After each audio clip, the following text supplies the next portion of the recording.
जय हिंद।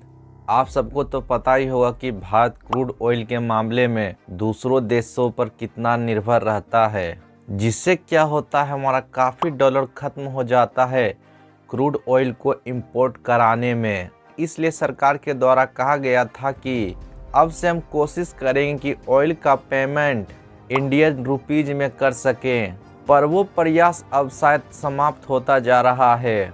आज हम इसी के बारे में चर्चा करेंगे और इससे जुड़ी और भी सवालों को जानेंगे। आप बस वीडियो के अंत तक बने रहिए और वीडियो को लाइक करके चैनल को सब्सक्राइब जरूर कर लीजिएगा। ऑयल मिनिस्ट्री के द्वारा पार्लियामेंट्री स्टैंडिंग कमेटी को कहा गया कि हम जो प्रयास कर रहे थे क्रूड ऑयल को इंडियन करेंसी में बाय करने का, वो सफल नहीं हो पा रहा है, जिसका कारण आप सबको भी पता ही होगा। इंटरनेशनल मार्केट में डॉलर में पेमेंट होता है।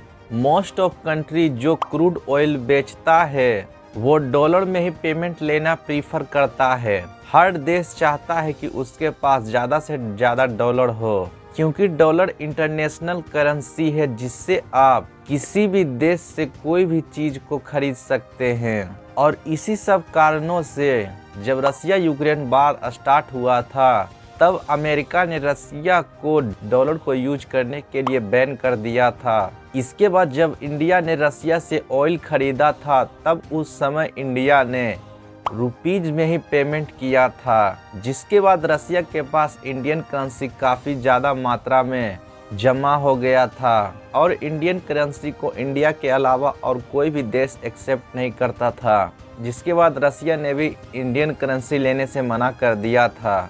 RBI reserve bank of India जुलाई 2022 से ही इंडियन करेंसी को इंटरनेशनलाइज करने का प्रयास कर रहे हैं। उन्होंने कहा था कि हम किसी भी चीज़ का इंपोर्ट या एक्सपोर्ट करेंगे तो हम कोशिश करेंगे कि वो रुपीज़ के टर्म में हो तो वो बेटर होगा, लेकिन वो कोशिश धीरे धीरे खत्म होती नजर आ रही है। हाल ही में ये खबर आया था कि इंडिया और यूएई अपने लोकल करेंसी में ही चीज़ों का इंपोर्ट और एक्सपोर्ट करेंगे, लेकिन वो केवल नॉन ऑयल प्रोडक्ट के लिए ही था। नॉन ऑयल प्रोडक्ट में तो हमें धीरे धीरे सफलता मिल रहा है, लेकिन सबसे बड़ा क्वेश्चन यह है कि क्या हमें ऑयल के ट्रेड में सक्सेस मिल पाएगा, क्योंकि आज के समय में भारत सबसे ज़्यादा ऑयल का इंपोर्ट करा रहा है। ऑयल मिनिस्ट्री ने जब इंडियन ऑयल कॉरपोरेशन से पूछा कि क्या कारण है कि आप ऑयल को इंडियन करेंसी में नहीं खरीद पा रहे हैं,